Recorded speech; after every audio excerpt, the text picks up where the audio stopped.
அன்பே சிவம் மனமே குரு என்றுணர்த்திய குருவே போற்றி. சத்தும் சித்தும் எதுவென்று உணர்த்திய குருவே போற்றி.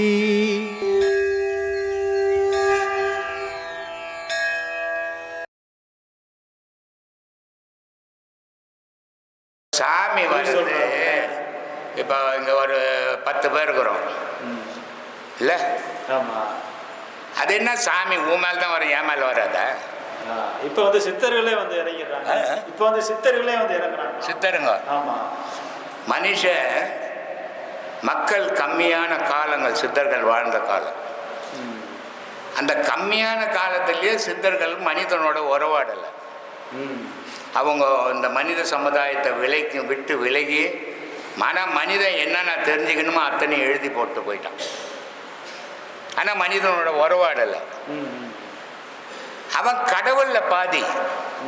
அவன் சித்தன் வந்து சாதாரண நம்ம மனிதன் கிடையாது. அவன் கடவுளில் பாதி. அவன் ஒளி உடம்போட ஒலா வருவான். அவன் வந்து இப்போ ஆசையில் மிதக்கிற இந்த மனுஷன் கூட வந்து மனுஷன் உடம்புல பூந்துக்குவான். சரி, என் கூட எனக்கு உடம்புல ஒரு சித்தர் வந்து பூந்துக்கினாருன்னு வச்சுக்கோ. சரி, யோசித்தீங்கன்னா தான் தெரியும். நான் என்ன பண்ணணும், ஒரு சித்தர் 5000 பாடல் எழுதிட்டாரு. ஆனால் அவர் எனக்குள்ளே பூந்த உடனே நான் ஒரு 2000 பாடலான்னு எழுதணும்ல. ஆனால் எவனோ எழுதி வச்சுட்டு நான் படிச்சுன்னு அப்புறம் நான் எனக்குள்ளே எங்கே சித்தர் வந்தார்? யோசிக்க வேணாவா இதெல்லாம்? இல்லை, அந்த மக்கள் யோசிக்காதா? நான் மனுஷன், என்னுடைய அனுபவம், என்னுடைய ஆன்மீகம், நான் சொல்கிறேன். எடுக்கலாம் போன்னு சொல்லு, தப்பு இல்லை. ஆனால் எனக்குள்ள சித்தர் வந்து பூந்துக்குனார், புத்தர் வந்து பூந்துக்குனார். நான் அவங்களுக்கு வேற இடமே கிடையாது. உன் உடம்பு தானே என்ன கேட்டான்? நான் சொர்க்கலோகமா உன் உடம்பு? ஏன் இது பகிரங்கமாக ஏமாத்துற விஷயம் இல்லை இது? ஆசையில் அலையிற மனிதன் உடல்ல அவன் கடவுளில் பாதியானவன் வருவானா கிட்ட? நீ பார்க்க முடியுமா அவனை? அவன் உன் கண்ணுக்கு உருவம் தெரியுமா? இதெல்லாம் மக்கள் யோசிக்கிறது இல்லை. அதனால அவன் சொல்லின்னு இருக்கிறான். இதான் வித்தியாசம். என்னன்னா, எதை சொன்னாலும் மக்கள் நம்புது.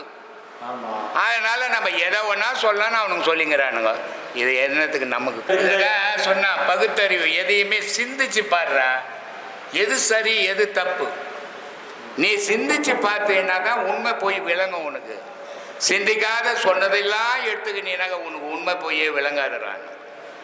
ஆனால் இந்த மக்கள் உண்மை போய் விளங்காத வாழறான். என்ன இன்னும் எவ்வளோ சொல்லுது? நானும் ஒரு 40 வருஷமாக என்னால் முடிஞ்சதெல்லாம் சொல்லிட்டேன். இதுக்கு மேலே நான் என்ன சொல்லு. அதனால் எவன் உடம்புலையும் சித்தரோ இல்லை மற்ற கடவுள் வழிபாடோ எவனுக்குமே வராது. இந்த நாட்டிலேருந்து இன்னொரு நாட்டில் போய் துட்டு சம்பாதிக்க போகிற எனக்கு போய் சித்தர் வந்து இறங்குவானே சொல்லு. ஊராக எங்கெங்கே பணம் கிடைக்கும், எந்த ஊர் போனால் துட்டு கிடைக்கும் தெரியுற எனக்கு போய் சித்தர் வந்து வருவானே என்கிட்ட? அவ்வளோ தங்கமான நான் சொல்லு. அப்போ இதெல்லாம் சொல்கிறேன்னா என்னை விட ஒரு அயோக்கியனே இல்லைன்னு அர்த்தம். தேவையற்ற வேலை. நான் கூட பேசுகிறேன். என்ன பேசுகிறேன்? நான் ஞானி கிடையாது, நான் சித்தர் கிடையாது, நான் மகான் கிடையாது, மனுஷன். அனுபவத்தில் பேசுகிறேன். எடுக்கலாம். எனக்கு எங்கள் அப்பா அம்மா வச்ச பேர் இருக்குது. அது ஒன்று தான் நான் சேவர வரைக்கும் வரப்போகுது. மற்ற பேரெல்லாம் இடையில் புகழுக்காக வச்சுக்கிற பேர் எதுவும் நினச்சி வரப்போகிறதில்லை. இதில் என்னடா உண்மையான கடவுள் வழிபாட்டில் போகிறவனுக்கு இன்னொரு பேர் எதுக்கு உனக்கு சொல்லு? எல்லாம் வந்து மக்களை மயக்கிறதுக்கும் ஏமாத்துறதுக்கும் தான் உண்மைக்கு உதவாது. சாமி, இப்போ குரு உபதேசம் என்றால் என்ன? குரு சிஷ்யன் உறவு எப்படி இருக்கணும்? குருவை பார்த்தா எப்படி கும்பிடணும்? குரு சமாதி அடைஞ்சா அவரை வழிபடுறது சீடர்கள் எப்படி வழிபடணும்? அதுக்கு விளக்கம் சொல்லுங்க. குரு எப்படி இருக்கணும்னு யார் காட்டினதுன்னா நம்ம குரு வாழ்ந்து காட்டியிருக்காரு. குரு எப்படி இருக்கணும்னு அவர் சொல்லிட்டுலாம் போல, அவரோட வாழ்க்கையை அவர் நமக்கு ஆணித்தரமாக வாழ்ந்து காட்டியிருக்காரு. எல்லாம் நிறைய பேர் குருமார்கள் நம்ம படிச்சிருப்போம், கேட்டிருப்போம். எல்லாம் என்னென்ன சொல்லிட்டு போனாங்க, எப்படி வாழ்ந்தாங்க நம்ம பார்க்கல. ஆனால் ஒருத்தர் நம்ம கண்ணு முன்னாடியே ரத்தமும் சதையும் எலும்புமா இருந்து வாழ்க்கைன்னா என்ன, ஒரு குருவானவர் எப்படி இருக்கணும் அப்படின்னு நம்ம கண்ணு முன்னாடியே படம் போட்டு வாழ்ந்து காட்டியிருக்காரு. அதுக்கு வேற விளக்கமே தேவை கிடையாது. அவரை மாதிரி இன்னொருத்தரை நம்மளால இன்னொரு பிறவி எத்தனை பேர் ஏற்றாலும் பார்க்க முடியுமான்னு தெரியாது. அவரை மாதிரி வர முடியாது. சும்மா 4 பேர் இருந்தாலே வானத்துக்கும் பூமிக்கும் குதிக்கிறாங்க. யார் இருந்தால் 4 பேர் இருந்தாலே. ஆனால் ஆயிரக்கணக்கான மக்கள் வந்தும் கூட தன்னை குருவே அப்படின்னு ஒரு நாள் கூட சொன்னதே கிடையாது. அவர் வாயாலும் சொன்ன கிடையாது. யார் சொன்னாலும் அதை ஏற்றுக்கணும் தான் கிடையாது. அப்போ அவர் எந்த இடத்துல நிற்கிறாரு பாருங்க. அந்த மாதிரி ஒரு மகானை நம்ம வாழ்நாளில் பார்க்கவே முடியாது. அப்போ அந்த மாதிரி ஒரு மகான்கள் கொடுக்கக்கூடிய உபதேசம் தான் குரு உபதேசம். இன்றைக்கி ஆன்லைனில் கிளாஸ் நடக்குது, நேரங்காலம் இல்லாமல் கிளாஸ் நடக்குது. இப்போ நம்ம பௌர்ணமியில் கிளாஸ் நடத்துவோம். ஆனால் ஒரு சிலர் என்ன பண்ணுறாங்க, அவங்களுக்கு வேலைக்கு லீவு கிடச்சிதுன்னா அந்த டைம்லாம் உபதேசம் கொடுக்கலாம் அப்படின்ற மாதிரிலாம் சிலர்லாம் பண்ணுறாங்க. வாரம் கிளாஸ் இருக்குது, அமாவாசை கிளாஸ் இருக்குது, அவங்கவுங்க வசதிக்கு பண்ணிக்கிறாங்க. அது இல்லை, அதெல்லாம் எத்தனையோ வகையாக இருந்தாலும் கூட ஒரு குரு உபதேசம் அப்படின்னா என்னன்னா, தனக்குள்ளே இருக்கிற அந்த மாய இருளை விலக்கி வைக்கக்கூடிய எரிக்கக்கூடிய சக்தி அவர் கொடுக்கக்கூடிய பாடத்துக்கு இருக்கணும். அது மட்டும்தான் குரு உபதேசம். ஏதோ பயிற்சி வாங்கினதெல்லாம் பயிற்சி ஆகாது. இங்கே கொடுக்கக்கூடிய பயிற்சிகள் எங்கேயும் நம்ம இந்தியாவில் முழுக்க சுற்றினால் கூட அந்த மாதிரி பாடங்கள் யாரும் கொடுக்கறது கிடையாது. ஏன்னா இந்த பாடம் மட்டும்தான் கரை சேர்க்கக்கூடிய பாடம், கரையை காட்டக்கூடிய பாடம், உள்ளே இருக்கிற கரையை அழிக்கக்கூடிய பாடம். உள்ளே இருக்கிற கரையை அழித்தால் மட்டும்தான் போக வேண்டிய கரை தெரியும். நம்ம எப்படி இருக்கிறோம், ஆற்று வெள்ளத்தில் மாட்டிக்கினே எந்த பக்கம் போகிறதுன்னு தெரியாமல் இருக்கிறோம். அப்போ ஒரு கரையை காட்டுற மாதிரி அவர் வராரு. வாழ்க்கைன்ற ஆற்றுல மாட்டின்னு நிற்கிறோம், எந்த பக்கம் போக தெரியாமல் கடலில் மாட்டி நிற்கிறோம். அந்த கடலில் ஒரு கலங்கர விளக்கமாக ஐயா வந்து இதாண்டா வாழ்க்கை, நீ இப்படி தான் வாழணும், அதுக்கு இதெல்லாம் பாதைன்னு போட்டு கொடுத்து வாழ்ந்துருக்காரு. அப்போது அவர் சொல்லக்கூடிய உபதேசங்கள் மட்டும்தான் குரு உபதேசம். அவர் கொடுக்கக்கூடிய பாடங்கள் மட்டும்தான் குரு பாடங்கள். மற்றதெல்லாம் உடம்பை காப்பாற்றும், மனசை அழிக்காது, உயிரை கரை சேர்க்காது. வரும்போது ஒரு பொருளாக வந்தேன், வந்ததுக்கப்புறம் 3 பொருளாக பிரிஞ்சுட்டேன்.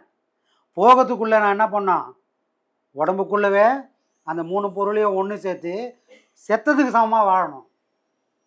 எப்போ போவோம் 3 பொருளும் திரும்ப ஒன்றானா, சாகிறதுக்கு முன்னாடி 3 பொருளும் ஒன்று சேர்ந்து வெளியே போயிடும். அப்புறம் செத்துருவான். 3 பொருளும் வெளியே போச்சுன்னா இவனுக்கு பேர் போனோம். ஆனால் வாழும்போதே இந்த மூச்சு ஓடிக்கிட்டு இருக்கும்போதே இந்த 3 பொருளையும் ஒன்று சேர்த்து தூங்காமல் தூங்கி சுகம் பெறுவது எக்காலன்ற மாதிரி, செத்தாரை போல திரிமணமே அப்படின்ற மாதிரி வாழும்போதே செத்ததுக்கு சமமாக ஒருத்தர் வாழ்ந்தார்னா அவர் தான் குரு. அந்த மாதிரி நம்மளை ஆக்கும் அப்படின்னா அதுதான் குரு உபதேசம். நம்மளை வாழும்போதே புலம் கை துடிக்குது, கண்ணு துடிக்குது, அங்கே ஓடுது இங்கே ஓடுதுலாம் இல்லாமல் செத்தவனுக்கு எப்படி போட்டபடியாக இருக்குதோ, எந்த துடிப்பும் இல்லாமல் இந்த பொருள் எல்லாம் அப்படியே நின்றுதுன்னா நீ செத்தவனுக்கு சமம். அப்போது நீ செய்யக்கூடிய பாடம் ஒன்று நம்மளை இந்த நிலைக்கு கொண்டு போகணும். உயிர் இருக்கும், ஆனால் உணர்வுகள் இருக்கக்கூடாது. ஒரு ஆளாக இருப்ப, மூச்சு இருக்கும், செத்துருக்க மாட்டேன், செத்ததுக்கு சமமாக இருப்ப. அப்போனா என்ன ஆகும், செத்தவனை எப்படி ஊரே கொண்டாடி காலில் ஊந்து கும்பிடுதோ, நல்லவங்களாக இருக்கட்டும் கெட்டவங்களாக இருக்கட்டும், கடைசியில் என்ன பண்ணுவாங்க, எல்லாரும் ஊந்து கும்பிட்றாங்களா? அதே மாதிரி உன்னையும் நாளைக்கு இந்த உலகம் கும்பிடும். எப்போ வாழும்போதே செத்ததுக்கு சமமாக இருக்கணும். அப்போனா என்ன ஆகும், மனம் அழிஞ்சிருக்கணும், புலன் ஒடுங்கி இருக்கணும், ஆசை இருக்குது, பாசம் இருக்குது. 3 பொருள். ஆமாம், ஜீவனும் உயிரும் நாதமும் ஒன்று சேரணும். அதுதான் ஆன்மான்றது.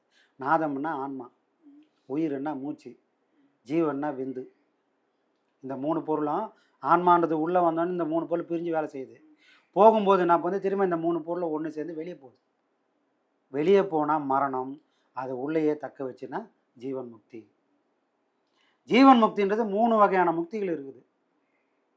தேகத்தோடு முக்தி அடைவாங்க, ஒன்று ஜீவன் முக்தி அடைவாங்க, ஒன்று பரமுக்தி அடைவாங்க. நாம் 2 முக்தி அடையணும், தேகத்தோட முக்தி அடையணும். இந்த உடம்பு தனக்குள்ள இந்த இறைவனை உணர்ந்து அதை அனுபவித்து ருசித்து அதை அனுபவித்ததுனால என்ன பண்ணுதுன்னா அதோட விளைவுகளை இந்த உடல் காட்டும்.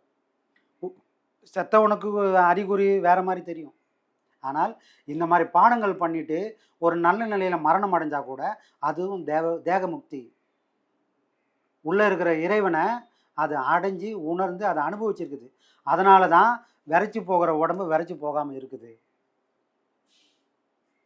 நிறைய இடத்துல சமாதி பண்ணுறாங்க, அவங்க பெரிய ஞானிகளா அப்படின்னா பெரிய ஞானிகள்லாம் ஒன்றும் இல்லை, ஆனால் அபியாசம் பண்ணியிருக்காங்க. அப்பியாசம் பண்ணதுனால அவங்களுக்கு சமாதியம் பண்ணுறாங்க. மற்றவங்கள மாதிரி உடம்பு விரைச்சி போயோ, கையை அசைக்க முடியாமலோ, தலையெல்லாம் இல்லையோ அப்படிலாம் இல்லை. ஒரு குழந்தையோட உடம்பு மாதிரி அந்த உடம்பு மாறி போகுது. காரணம் என்ன? அவங்க பண்ணக்கூடிய பாடம், பண்ணியிருந்த பாடம் அந்த தேகத்துக்கு ஒரு முக்தியை கொடுத்துருக்குது. எல்லா உடம்பு மாதிரி அது ஆகலை. அப்போ முக்தின்றது 3 வகையான முக்தி இருக்குது. தேக முக்தி, ஜீவமுக்தி, பரமுக்தி. பரமுக்தி அடைஞ்சால் இந்த உடல் மறைஞ்சிரும். ஜீவமுக்தி அடைஞ்சால் தனக்குள்ளே ஒடுங்கி நிற்கும். அவங்க முன்னாடியே சொல்லிவிடுவாங்க, எனக்கு நாள் நெருங்கிச்சுப்பா, நான் வந்த வேலையெல்லாம் முடிச்சுக்கிறேன் அப்படின்னு அவங்களுக்கு முன்னாடி தெரிஞ்சிருவாங்க. ஆனால் இந்த பாடத்திலே போயிடும். அது தேகமுக்தி. அந்த உடம்பு ஒரு குழந்தையோட உடம்பாக இருக்கும். பணத்தோட எந்த வாசனையும் அங்கே நெருங்காது. நீங்கள் நிறைய பேர் பார்த்துருப்பீங்க, சமாதி பண்ணுறதெல்லாம் பார்த்துருப்பீங்க. அவங்களாம் மிகப்பெரிய ஞானிகள்லாம் இல்லை. ஆனால் அவங்க பண்ண பாடம் அவங்களுக்கு கை கொடுத்துரு சாட்சி அந்த உடல் அழியாமல் இருக்குது. அதுக்கான மரியாதை தான் அந்த ஆசிரமத்தை சேர்ந்தவங்க அந்த உடம்புக்கு அந்த தன்னை உணர்ந்துக்குச்சு. அந்த உடம்பு தான் வந்த நோக்கத்துக்காக பாடுபட்டுருக்குது அந்த உடம்பு. அதனால தான் அந்த உடம்பு இந்த செயலில் நிற்குது. இல்லைன்னா அது பணத்தோட சமமாக இருந்திருக்கும். அப்படின்றதுக்காக மரியாதை பண்ணுறதுக்காக தான் எல்லாருக்கும் பாடம் வாங்கின எல்லாருக்கும் சமாதி பண்ணுறாங்க. அப்போ ஒரு உபதேசன்றது இவ்வளோ வகையான செயல்களை செய்யுது. அப்போ அந்த சக்தி அதுக்கு வேணும்ல. அப்போ அது யாருக்கு வேணும்? பாடத்தில் இருக்குதோ இல்லையோ, கொடுக்கக்கூடியவங்களுக்கு அது இருக்கணும். அப்போ கொடுக்கக்கூடியவங்க எப்படி இருக்கணும்? மனம் சுத்த மனமாக இருக்கணும். ஆசை, பாசம், காமம், கோபம், வெகுளி, மயக்கம்னு 8 குணத்தோட மனுஷன் வாழ்ந்தானா அந்த மனுஷன் கூட பாடம் கொடுக்கலாம். யாருக்கு தெரிய போகுது என் மனசு உள்ள இருக்குதெல்லாம்? புரியுதா? அப்பா செத்த உடனே வெள்ளை ட்ரெஸ் கட்டுவாங்க. கொல்லி போடும்போது கொல்லி போட்டு குளிச்சுட்டு வந்தோடனே திருப்பி பழைய ட்ரெஸ் கட்டி போவாங்க. அந்த மாதிரி கட்டின்னு போகிறது இல்லை விஷயம் இது. முதல்ல எனக்குள்ள இருக்கிற அந்த கெட்ட விஷயங்கள்லாம் நீங்கணும். தன்னை சுத்தம் படுத்திங்கன்னு தான் உலகத்தை சுத்தம் படுத்தும் போது தான் அவன் தான் குரு. அவங்க கொடுக்கக்கூடியது தான் குரு பாடம். மற்றதெல்லாம் தன்னையும் ஏமாற்றிக்கினே தன்னை நம்பி வர எல்லாரும் ஏமாத்துறதுக்கு சமம். அவங்கள நம்பி போனால் ஏதாவது கிடைக்குமானா எதுவும் கிடைக்காது. குருடும் குருடும் குருடாட்டமாடி குடி விழுமாறு.